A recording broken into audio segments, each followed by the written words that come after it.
Welcome back, everybody, to the Fretboard Journal podcast. I'm your host, Jason Verlinde, and 2025 marks the 20th year of us publishing the Fretboard Journal magazine. Our podcast came a little bit later, and 400 plus episodes. We're still doing it, still interviewing fascinating people from the world of guitars. I like to throw curveballs your way all the time, not the tried and true guitar heroes.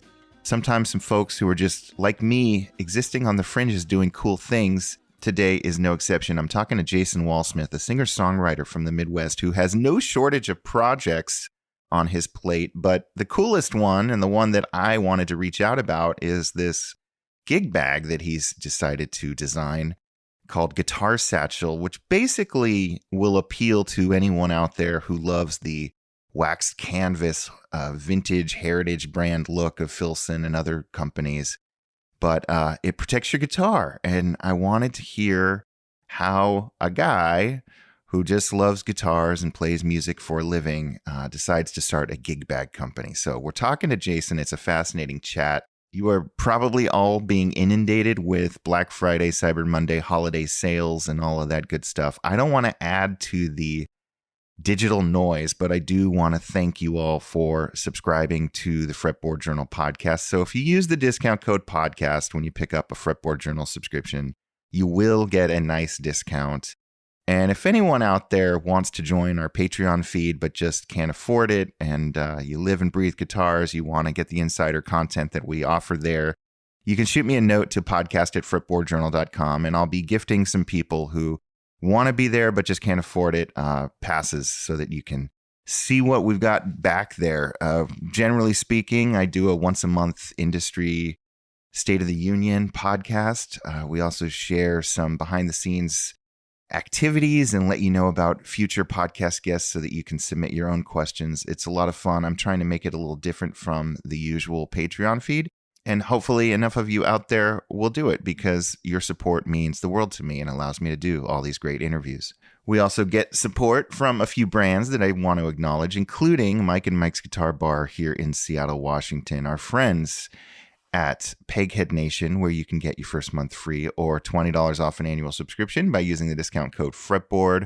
Stringjoy Strings is also offering you 10% off your first order with the discount code FRETBOARD. They've got guitar, acoustic, and electric, as well as mandolin and banjo strings now, and so many of my favorite players swear by them.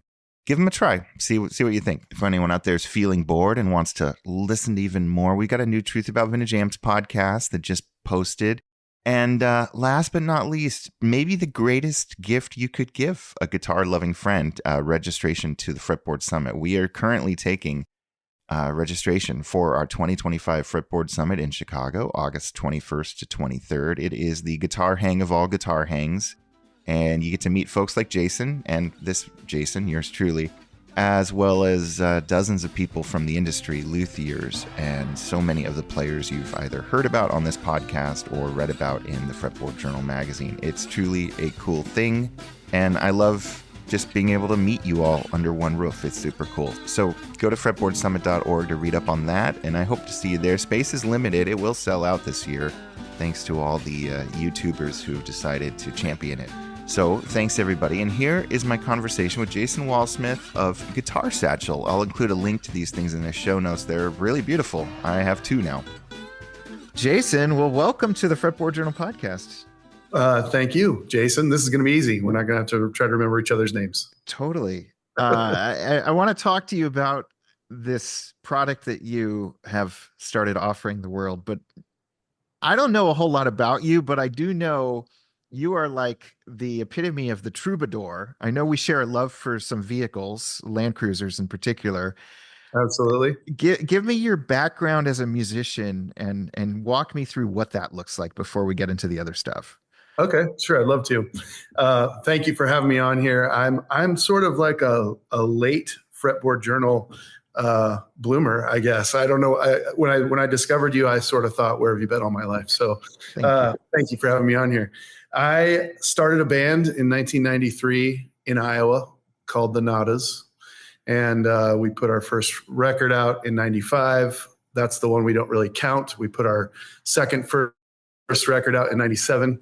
And just sort of made our own way. And we put our most recent record out last year. So, and that was our 14th record. And in between, we've played thousands of shows from, I like to say, from Bellingham, Washington to Key West, Florida, and from Maine to San Diego. I can't remember the town in Maine, but Portland, but even farther north. So we've definitely played the country. These days, we stick mostly to the Midwest.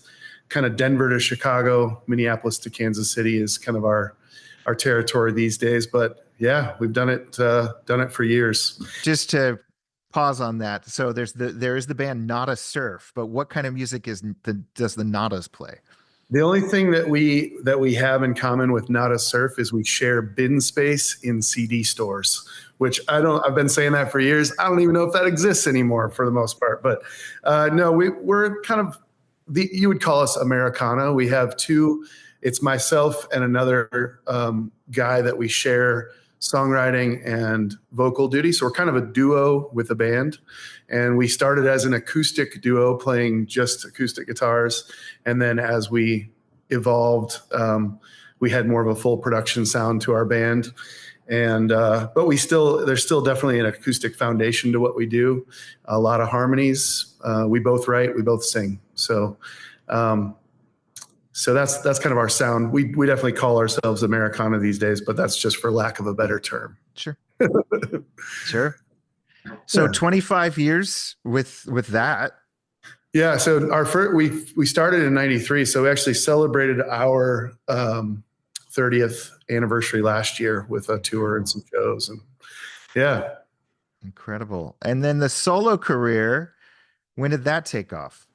So I've always kind of played solo shows along the way, but it was a COVID pivot, I guess. So like when all the band shows got canceled and all the venues closed, but I still had to buy groceries, I just tried to figure out what to do. And I started the I'll Play Anywhere Man tour, and I played like socially distanced, COVID aware backyard shows, including up in your neck of the woods. And at the time I played Seattle, there was, I believe, you can correct me if I'm wrong, but there was like a 5-person gathering limit.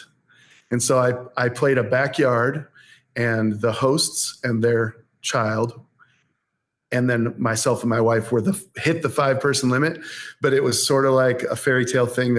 All the neighbors came and stood outside the fence, and where they would throw requests in on paper airplanes, and they would put tips in there, and it was awesome. So I played all over the country. I played about 100 shows in 2020 and 2021. Drove 100,000 miles, and wow. Spent 150 nights on the road, and it was amazing.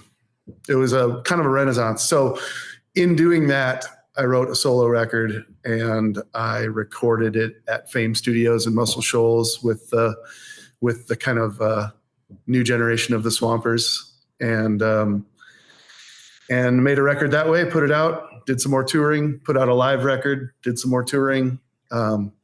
And that's where I'm at. Then the following year in 2023, we released a Nada's record called Come Along for the Ride. So now I'm kind of balancing both.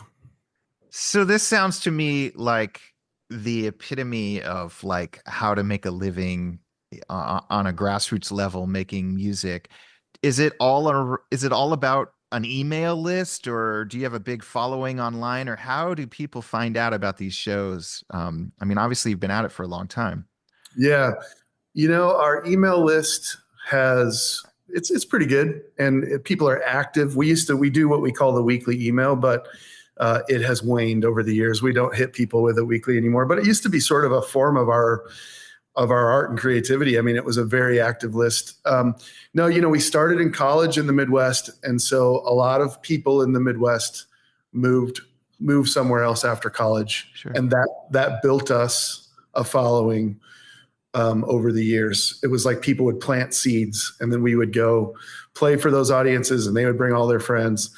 And now these days, a lot of those people have moved back. And so, we can kind of go anywhere. At least I can name the cities where we can go and sell out a small venue. And it's been an amazing career. I've been through so many evolutions in the music business in 30 years, and when we made our first CD, it was pretty odd to make a record as an independent artist. That was like almost pre DIY movement a little bit, we had to figure that out. There wasn't just like, you didn't just Google, how do you make a CD? I mean, we had to figure that out. So, but then, fast forward through, Napster version 1 was sort of an evolution. Yeah. And then downloads, and then streaming, and now I don't know what the hell we're doing, to be honest. We're just, because we have done it for so long and we've built that foundation, we still get to do it as a career. That's basically it. We both have kids now who are writing songs, recording music, and trying to navigate the industry. It's almost like none of our advice is worth anything. I mean, is it still, or is it primarily touring revenue for you guys at this point, or does merch still sell? I mean, what's the equation? Yeah, we still make CDs, and we now make vinyl. We've made 3 records on vinyl. We still sell merch, but it's very, very clear that people buy our merch to support our art.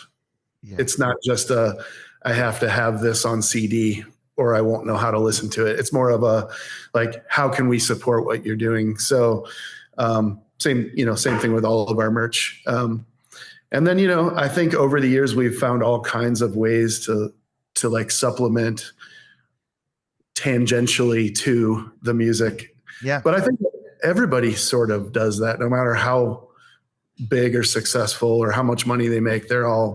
Everybody's diversified these days, so I used to feel sort of self-conscious about that, but I don't anymore.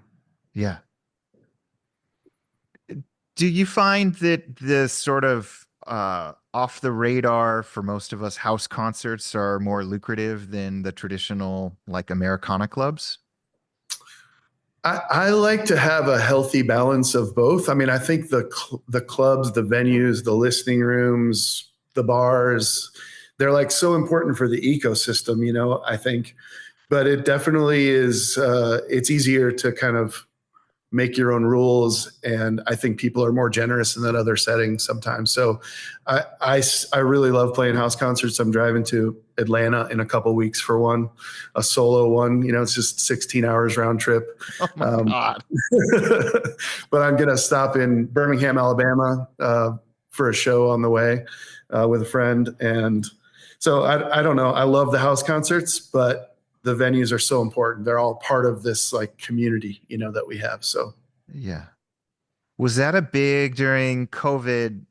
You bought a Sprinter van. Sprinter vans, from my knowledge, are not inexpensive. Was that like a big gamble, or was that? Oh yeah, it was crazy. It actually cost more than the house I was living in at the time. Oh, God. But people say that all the time. That's like the kind of one of the naysayers thing is like, well, those things are crazy expensive. Like you could buy a house for that. And then I would always say, but you can't like drive it around the country and play shows and make a living, And so, yeah, it was a great couple of years for me doing that. Even just the personal renaissance and the idea that I would put a solo record out. I always kind of did the solo stuff just to kind of supplement or just to pass time between band shows.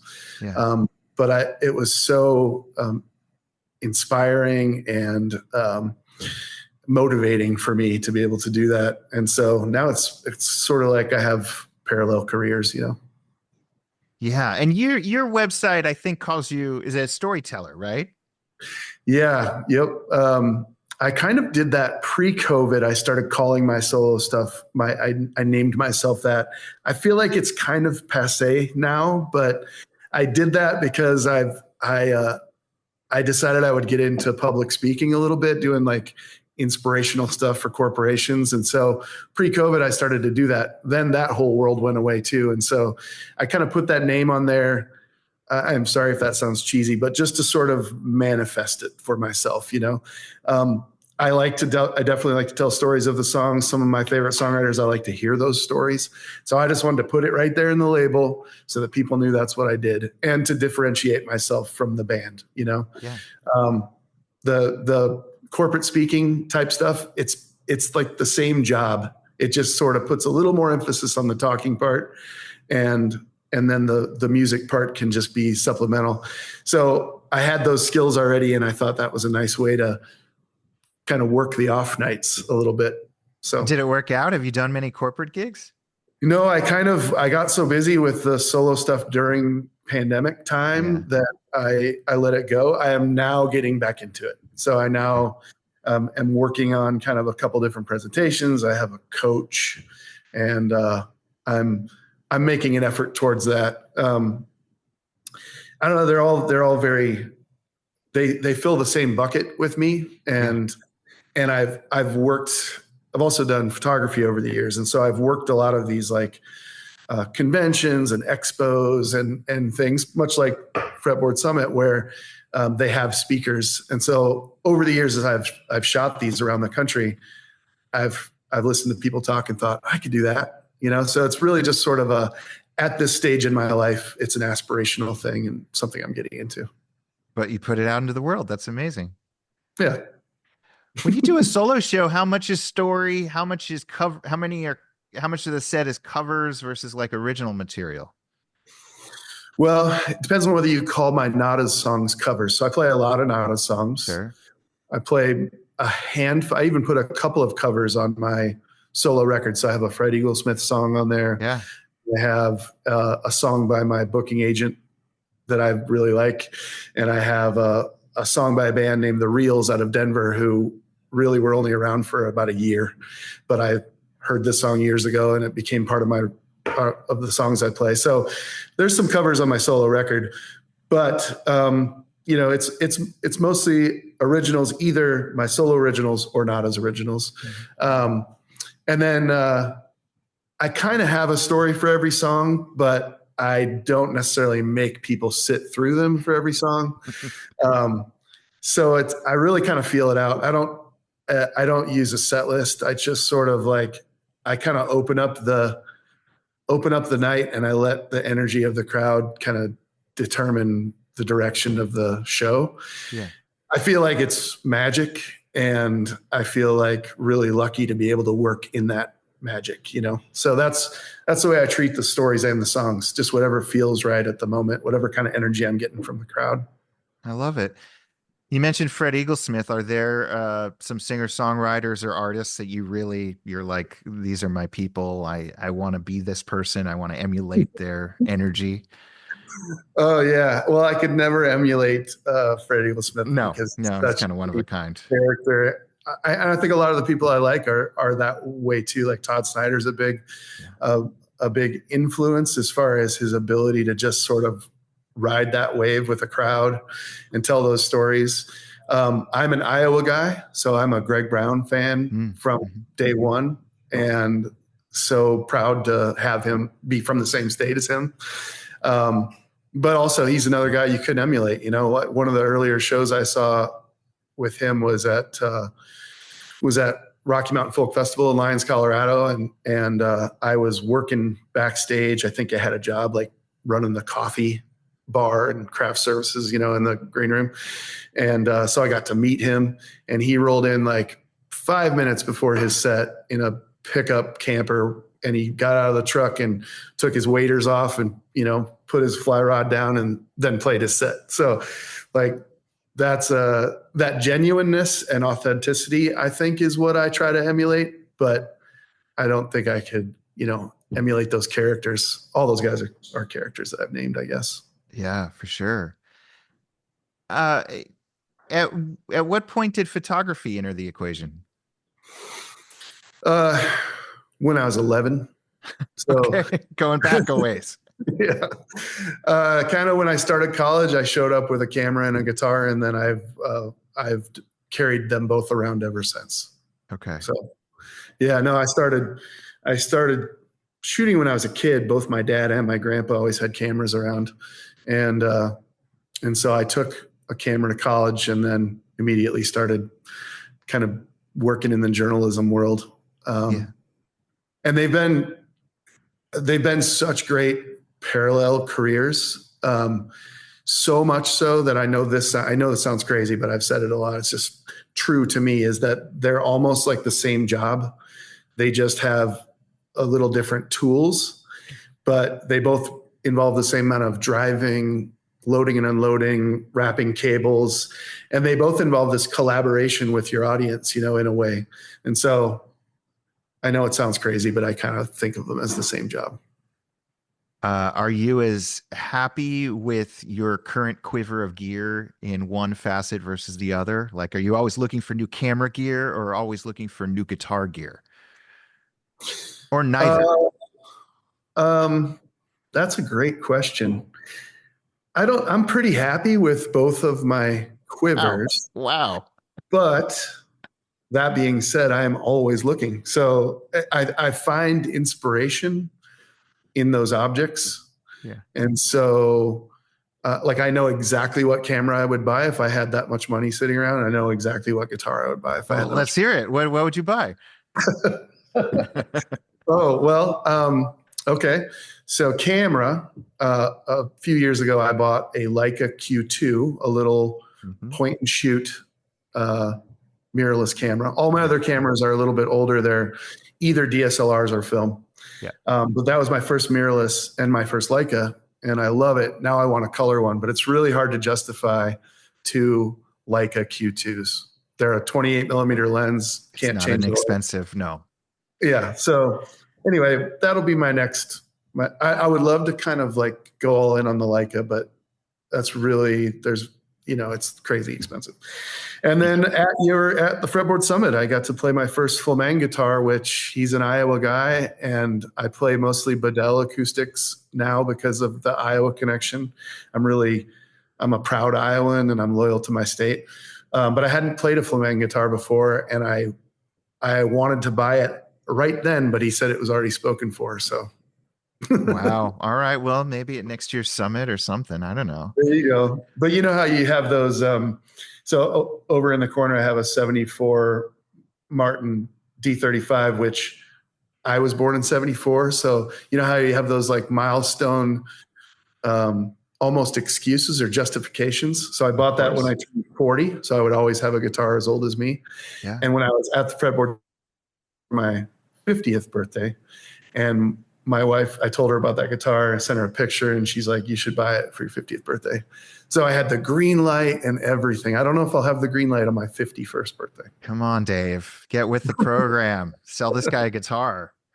Yeah, he will, I think. Yeah, and now I'm connected to him. So we've talked since, and it's pretty awesome. I'd heard about him for a long time, but I never really thought of myself as being worthy.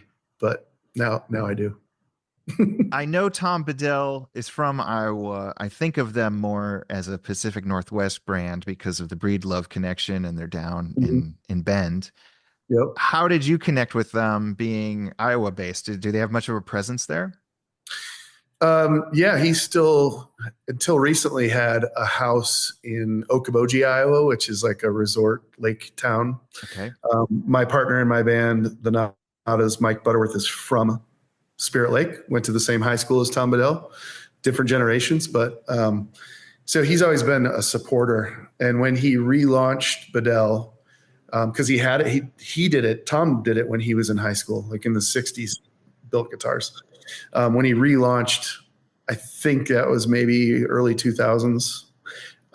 We kind of worked with him, and we were in the catalog, and we took guitars out and demoed them out and showed them to people and things. So since then, this is going to sound braggy, but in 2018, we were inducted into the Iowa Rock and Roll Hall of Fame, which is kind of like the Ohio Rock and Roll Hall of Fame, but it's the Iowa one. And Tom's a big supporter of that. And so we have a couple of guitars that were part of that induction. Mike and I play these matching Tobacco Sunburst Parlor Bedells that it might be a little goofy that we play these matching small guitars on stage, but it's kind of fun. Hey, it got you into a Hall of Fame. It's obviously working. Yeah. How did that come to be? It's the same. It's a similar thing. You get nominated, and then there's like a process. Some people get nominated for years. We got nominated the year that we were eligible. I think you have to have been a band for or in the music business or something for 25 years. And so when that happened, we were inducted, and it was great. We were, there's a surprising number of, now you're going to put me on the spot, but there were a lot of people in our class, our 2018 class, that I didn't even realize were originally connected to Iowa, or, there's a lot of great things that come out of Iowa, or that are close to Iowa. I think we were with the Megadeth bass player, and he was from just over the border in Minnesota, but he still qualified. So, I don't know. You have to have been around a certain amount of time, and then you have to have had some sort of impact. And so somebody thought we did. And then the organization, the Iowa Rock and Roll Music Association, or IRMA, thought the same and inducted us in there. And there's an actual museum? There is. Yeah. It's in Okoboji, where Tom Bedell's from. And, it's pretty cool. It's worth going to. It's in, like in an amusement park, part of an amusement park. And then they do shows there, mostly in the summer, but there's a legendary venue there called the Roof Garden, which was so Buddy Holly's known for dying after he played the Surf Ballroom in Clear Lake, but the night before, or 2 nights before, he played the Roof Garden, which was another ballroom. And it's in that same area. So we played that, the night of our induction, and played it several other times as well. So incredible. So you're traveling everywhere, but clearly you have a huge local fan base. Yeah. I mean, if it weren't for that, we probably wouldn't be traveling everywhere. But yeah, we have this very supportive community. And it just so happens, it's not totally unique to Iowa, but it's probably not something you'd feel up there. But there's a lot of people who leave Iowa for a while and then come back. And so that sort of migration has helped us over the years too. But we love it here. It's a great place to be home based. It's the intersection of I-35 and I-80, which both, go all the way across the country, north to south, east to west. So we can get anywhere. Yeah, that's true. I mean, do you try, between the Nadas and your own solo, do you try to do like 1 or 2 shows a month in the local area, or is it kind of just random? We definitely used to. Nowadays, we play kind of a few big shows a year. We do like a winter one.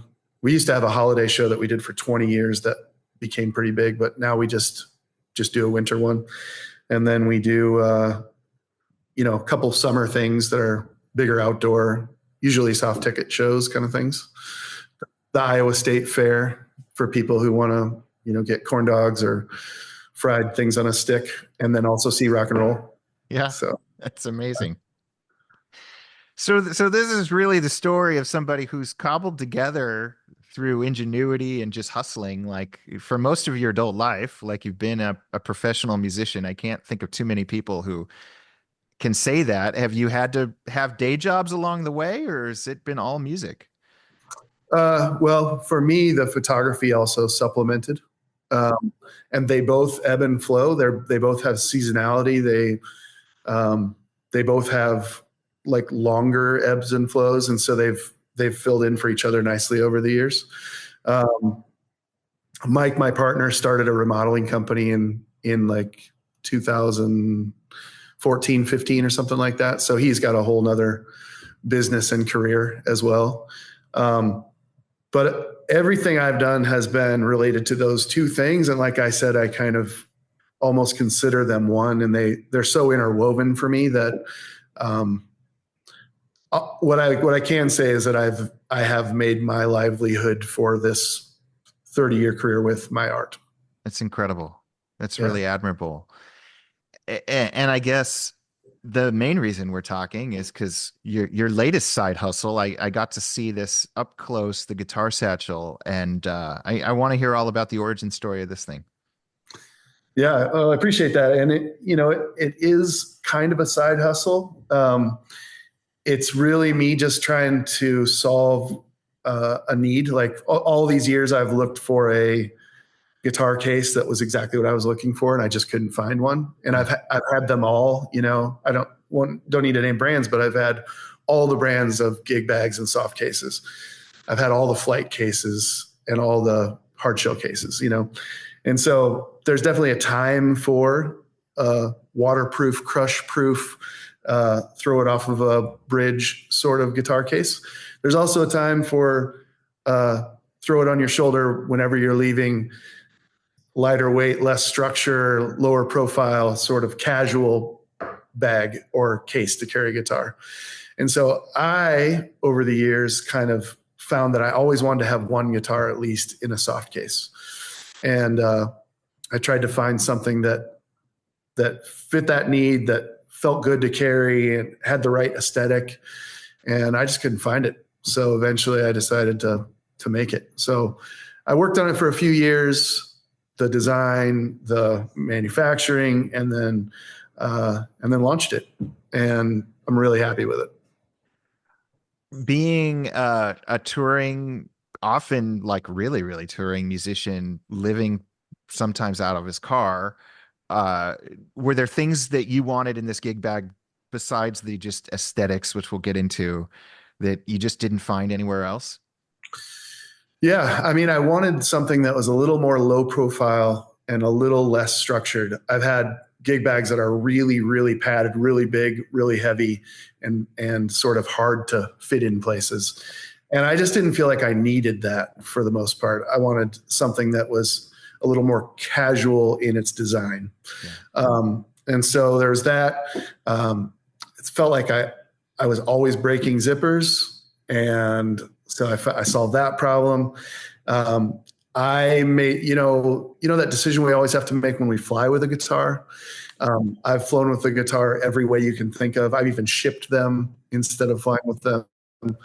But I finally decided the way I like best is to have it with me as much as possible. So I'm a guy who carries a guitar on, but a lot of those bigger soft cases, you get kind of like that. You get the side eye from the flight attendants that say, no, that's not going to fit. And so I designed it in a way that it just was less sort of where it was less likely to get kicked off the plane. And then, simple things. I put a handle in the front and the back of the thing so I could walk down the aisle like this instead of having it hit people on the way by. Yeah, I didn't think about that. Yeah. Those I call my airplane aisle handles. So, yeah, they kind of balance out the case. You don't want to be like that scene in Airplane with the woman holding the guitar and hitting everyone on the head. Oh, my gosh. I should try to recreate that. Yeah. Yeah, that's awesome. I forgot about that scene until just now. And that's in my world. I should have remembered that. But yeah, so I designed that into it. The thing that really inspired the design is that I have this old shotgun that is my dad's. I'm the kind of the steward of it. And it came in this old shotgun case that I've always liked as much as the gun. And it was made by an Iowa company called Boyd. And so I went to them and asked them to make me a guitar case like this shotgun case. And so it's waxed canvas. It's like this green felt inside. One of them's brown felt, but, and then brass zippers. This company sold zippers to the Army in World War I. And so I just knew they knew how to make a quality bag. And I knew that if I gave them the dimensions and the shapes and the specs, that they could make a guitar case like this gun case. And that's what they did. Are they primarily only a gun case company? This is like their one weird project. Yeah, pretty much. Yep. I was even worried that if they really liked it, that they'd start making guitar cases for themselves. But no, they only sell gun cases. They do have some luggage and things, but it's all in that sort of outdoor space. Yeah. So. And that, I didn't know about that brand, but it also speaks to the whole wax canvas, Filson. I mean, there's a handful of these like legacy brands that have been around for 100+ years making luggage in this style. I think this is the first time I've seen a guitar case remotely like it. Yeah, I don't know why, because that's all I was looking for. I mean, one reason why is that it's expensive to make, and people are used to that thing being very cheap. Now, I don't know why someone who has a very expensive guitar is fine with a very cheap case, but I just I just believed that even though they're expensive to make, which makes them expensive to buy, that there would be people who would be willing to do that. And, guitars have gotten more expensive. So I feel like cases, people would be, that threshold would move with people too. And it has. So It's going well.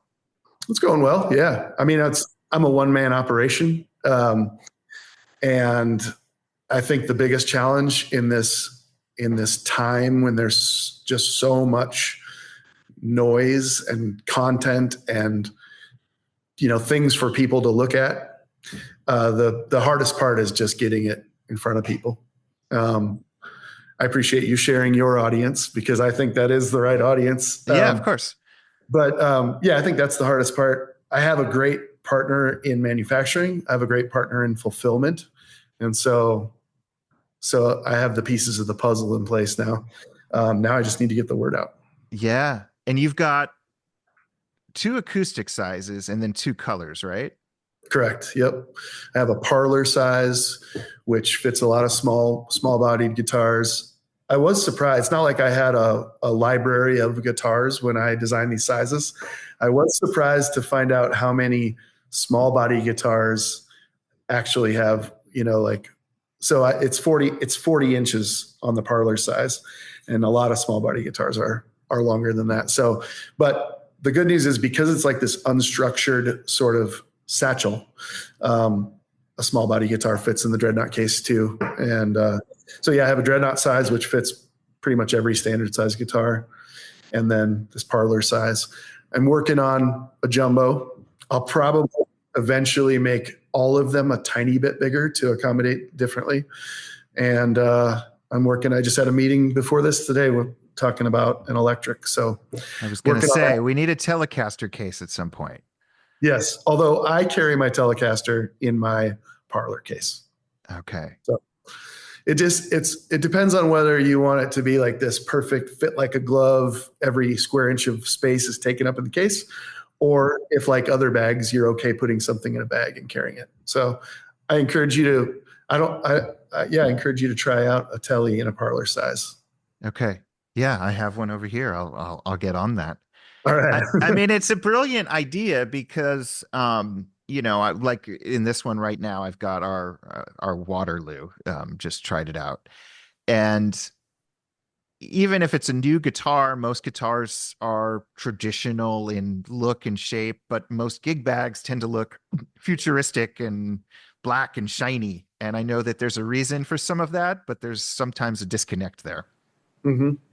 Yeah, that's what I thought. I wanted something that had the aesthetic like a guitar, that kind of fit in that same thing. And really, to be honest, I just sort of made what I like in the colors that I like.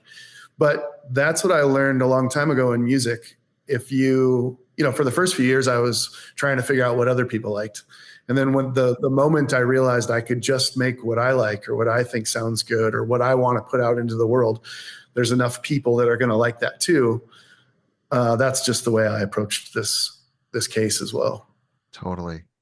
Are these made to order? Do you have to order them in batches? Like, how does that go down? I ordered batches. So this is my second batch, the one that you have. And it's, now I have to get through these and then see what's next. I don't know, I make it sound like being a one-man operation is a struggle. It's not. I really like being able to be like nimble in this way. And I'm not in a hurry to sell those really. Obviously we all want to be successful and grow, but I like the pace that this is at. And so I'm going to get through these, at least a large portion of these before I do the electrics, and that's okay. So. Have you thought at all about partnering with luthiers or brands and sort of instead of them shipping a guitar out with a TKL, it comes with a guitar satchel? I have thought a little bit about that. I even talked to Tom Bedell about it a little bit. I think they've actually always kind of had their own case game going. So, but I've talked to another company or guy that I learned about in your magazine and at your summit, but we'll just leave it at that for now. Okay. Okay. We'll leave it at that. I love it. Intrigue. In a perfect world, I would just go buy these guitars that I want, and then Of I would course. form those relationships. But I'm not quite there yet. But give me time.